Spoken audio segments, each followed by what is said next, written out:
Selamat beraktivitas dan semoga semuanya dalam keadaan sehat walafiat. Semoga dapat terhibur. Terima kasih.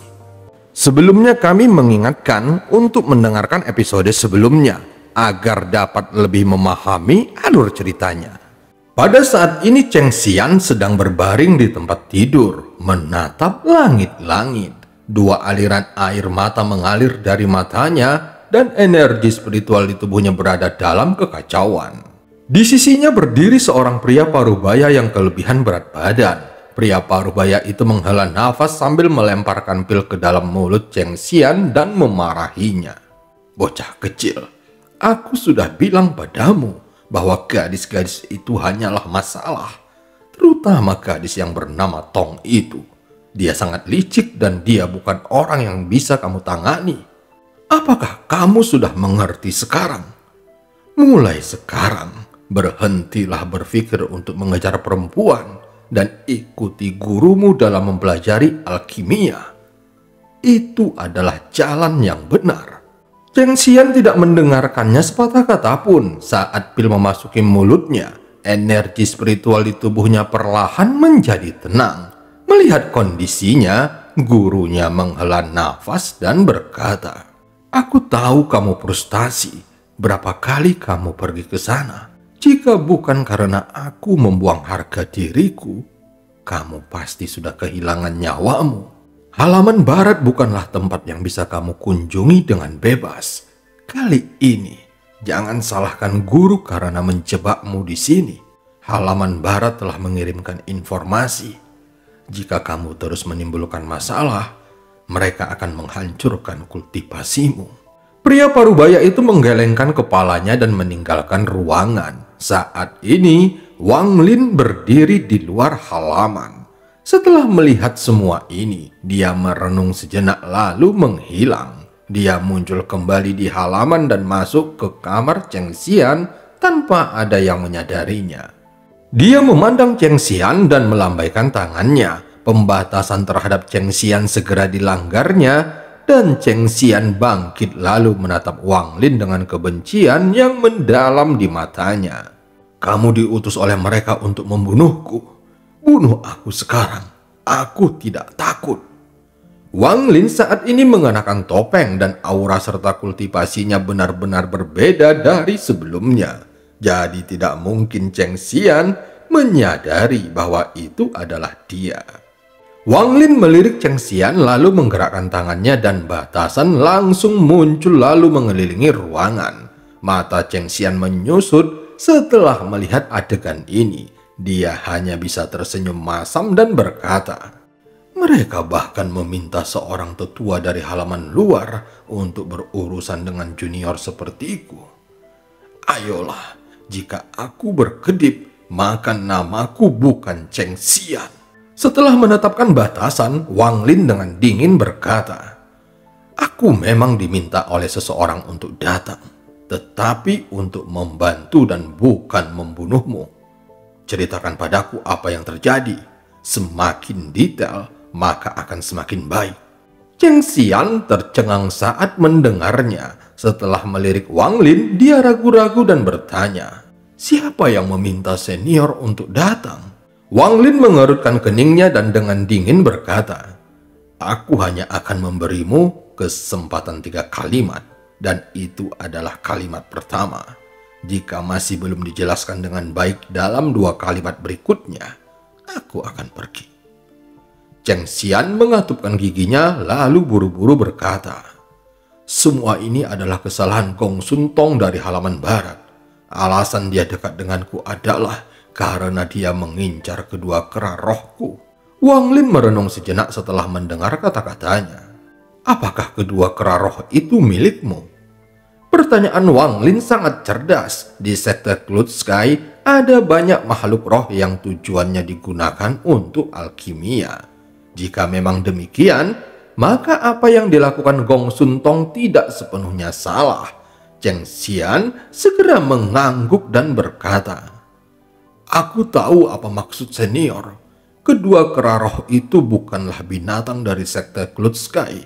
Aku membawanya ketika bergabung dengan sekte Cloud Sky. Menurut aturan sekte, Keduanya adalah milikku. Setelah mendengarkannya, Wang Lin dengan tenang bertanya lagi.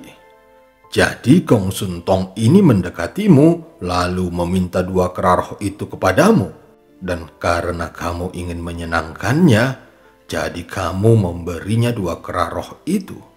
Cheng Xian memperlihatkan ekspresi penyesalan dan berkata dengan semangat.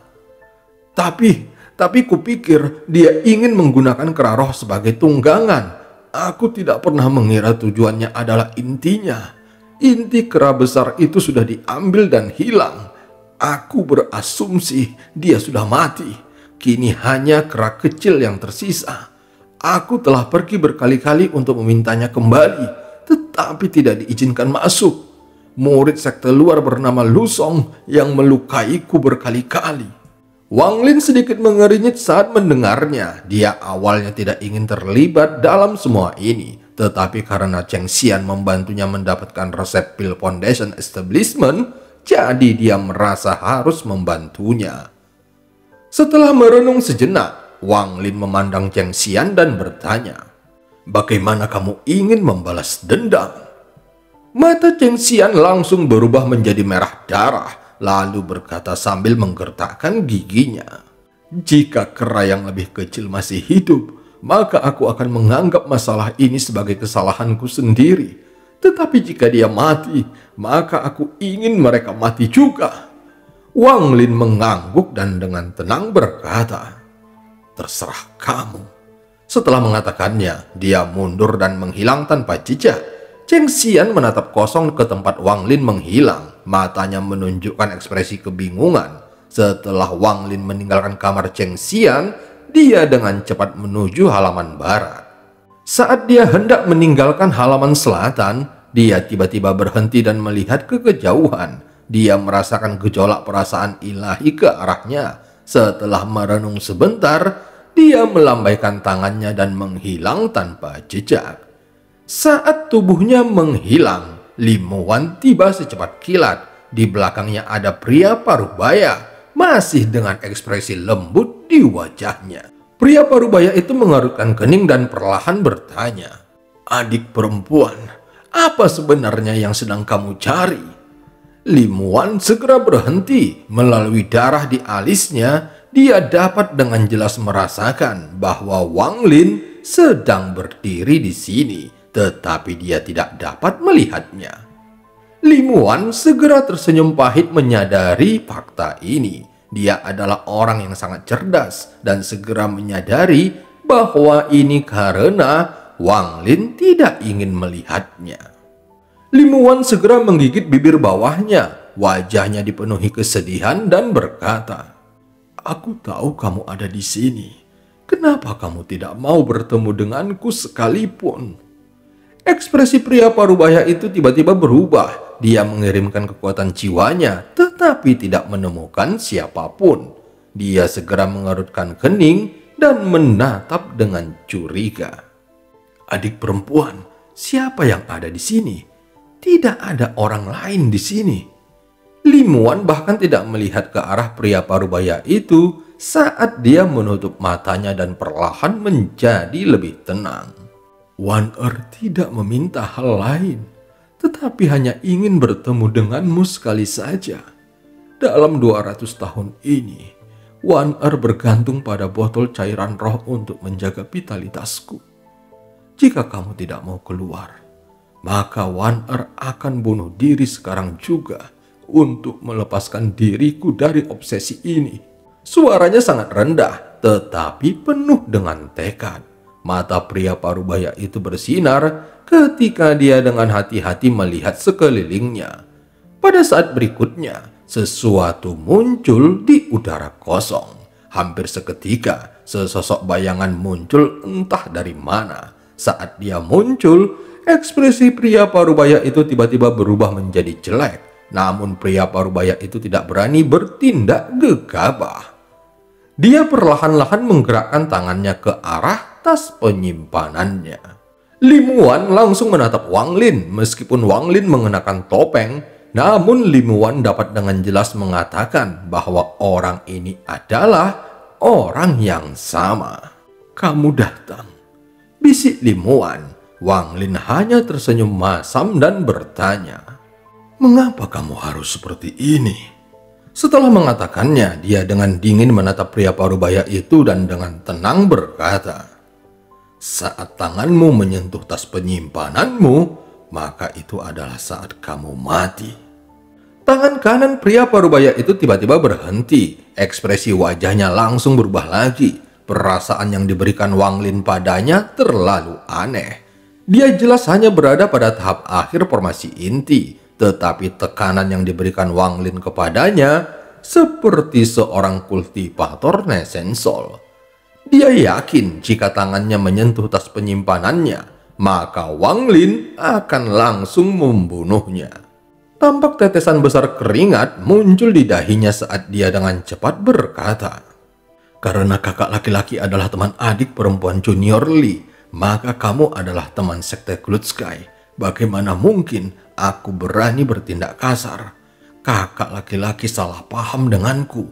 Sementara itu, Limuan terus memandang Wang Lin. Ada ribuan hal yang ingin dia katakan, tetapi dia tidak bisa mengeluarkan sepatah kata pun. Dia hanya merenung sebentar lalu bertanya, "Apakah kamu masih memiliki batu giok itu?" Wang Lin memandangnya sebentar. Dia terdiam beberapa saat lalu menjawab, "Aku membuangnya." Tubuh Limuan bergetar saat mendengarnya. Matanya memancarkan kesedihan. Dia memaksa dirinya untuk tetap tenang dan berbisik, "Karena kamu membuangnya. Baiklah, itu bukanlah sesuatu yang mahal." Meskipun Limuan mengatakan ini, namun dia merasakan sakit yang luar biasa di dalam hatinya. Rasa sakit ini seperti banjir yang akan menenggelamkan hatinya. Giok naga itu adalah sesuatu yang telah dia upayakan semaksimal mungkin dan bahkan menggunakan kekuatan hidupnya sebagai harga agar berhasil diciptakan. Jika bukan karena fakta bahwa dia berkorban terlalu banyak untuk itu, dia setidaknya sudah berada di puncak formasi inti dengan semua pil yang telah dia minum. Bahkan, bukan tidak mungkin sudah mencapai tahap Nesensol. Saat dia mendengar bahwa batu giok itu dibuang oleh Wang Lin, jantungnya terasa sangat sakit. Rasa sakit ini begitu kuat, meskipun dia sudah berusaha keras untuk menenangkan dirinya, namun tubuhnya masih gemetar dan wajahnya menjadi pucat. Wang Lin menoleh dan tidak lagi memandang Limuan. Dia merenung sejenak dan berkata, "Aku pergi." Wang Lin perlahan berbalik dan pergi. Hati Limuan sangat sakit saat melihatnya. Dia hanya tersenyum tipis di belakang punggung Wang Lin. Meskipun itu adalah senyuman, jelas bagi dirinya bahwa itu adalah tangisan tanpa suara. "Leluhur sekte Klutskai ingin aku membentuk pasangan kultivasi dengan orang ini. Sebelumnya aku terus menolaknya, tetapi sekarang aku tidak punya alasan lagi untuk menolaknya. Jika kamu masih berada di negara Ju dalam 3 bulan, silahkan datang ke upacaranya." Kaki Wang Lin langsung gemetar saat mendengarnya. Perasaan yang sangat kompleks muncul di hatinya dan dia mulai berpikir. Mata Limuan bersinar sambil menunggu penjelasannya. Sementara pria parubaya itu akhirnya mengerti mengapa Limuan selalu menentangnya menjadi pasangan kultivasinya. Meski wajahnya terlihat tenang, namun jejak niat membunuh muncul di dalam hatinya. Wang Lin berpikir dalam waktu lama. Kemudian dia berkata dengan punggungnya menghadap Limuan, "Selamat." Setelah mengatakannya, dia perlahan pergi. Tubuh Limuan bergetar hebat lagi saat mendengar jawabannya. Setelah sekian lama, air mata mengalir dari matanya dan dia mencibir pada dirinya sendiri. "Aku benci kamu, benci kamu." Pria parubaya itu menghela nafas. Dia dengan lembut berkata, "Adik perempuan, dia sudah pergi." Limuan menggigit bibir bawahnya. Dia mengabaikan pria parubaya itu dan kembali ke rumahnya. Wajah pria parubaya itu masih tampak lembut, tetapi dia tersenyum dingin di dalam hatinya. "Jika bukan karena 200 tahun Yuan Yinmu, aku tidak akan meminta leluhur untuk menyetujui kita menjadi pasangan kultivasi. Dengan bantuan Yuan Yinmu dan semua pil yang telah kukumpulkan, menembus tahap Nesensol hanya masalah waktu saja. Jika kamu setuju sebelumnya, maka aku akan tetap baik kepadamu. Tetapi sekarang aku memutuskan bahwa begitu aku mencapai tahap Nesensol, maka aku akan membuatmu membayar karena berulang kali menolakku. Pada saat ini, Wang Lin meninggalkan halaman selatan. Meskipun dia orang yang kejam, dia masih merasa sangat menyesal terhadap Lim Wan. Bukan karena dia tidak bisa bertahan, tetapi jalan yang harus dia lalui tidak cocok untuk diikuti oleh seorang wanita. Sebenarnya, Wang Lin tidak sekejam yang diucapkan Lim Wan, tetapi avatarnya harus mencapai tahap Nesensol. Jika dia terlibat dengan Lim Wan sekarang, maka hal itu akan menyebabkan perubahan yang tak terhindarkan dalam rencana awalnya. Dan itu perubahan yang juga dapat menimbulkan konsekuensi serius. Akibatnya, Lim Wan juga bisa terseret, dan itu bukanlah sesuatu yang ingin dilihat oleh Wang Lin. Saat ini suasana hatinya mulai berfluktuasi, dan dia tidak bisa menenangkan dirinya. Dia menghitung waktu yang tersisa kurang dari setengahnya, jadi dia harus bertindak cepat. Tubuhnya tiba-tiba bergerak seperti kilat, dan dia segera sampai di luar halaman barat. Setelah Wang Lin tiba, dia tidak langsung memasukinya. Sebaliknya, dia dengan cepat mengitari halaman barat dan menerapkan pembatasan. Setelah melakukannya, dia kemudian dengan cepat memasuki halaman. Dengan kekuatan jiwanya yang kuat, tidak ada murid yang berpatroli bisa mendeteksinya. Saat ini, semua burung bangau itu mendarat dan menolak untuk terbang. Tidak peduli seberapa besar desakan gadis-gadis di punggung mereka. Sosok Wang Lin bergerak cepat menembus kabut dan memasuki halaman barat. Dilihat dari luar, tempat ini tampak seperti negeri dongeng dan bahkan lebih terlihat seperti negeri dongeng lagi di dalamnya. Tingkat keindahan bangunan di sini beberapa kali lebih tinggi dibandingkan bangunan di luar. Sinar cahaya berwarna pelangi datang dari dalam halaman, bertindak seperti jembatan ketika semua gadis di halaman barat melayang melewatinya. Wang Lin mengikuti jalan yang diceritakan Cheng Xian kepadanya. Dia berjalan dengan cepat melewati halaman dan tiba di kamar Gong Sun Tong di bagian barat halaman.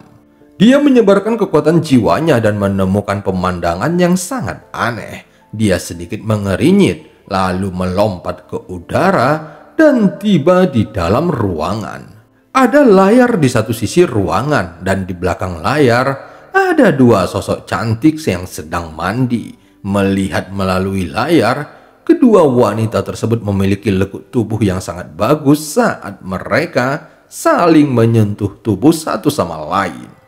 Segera tubuh mereka saling berpelukan saat mereka mulai bergerak.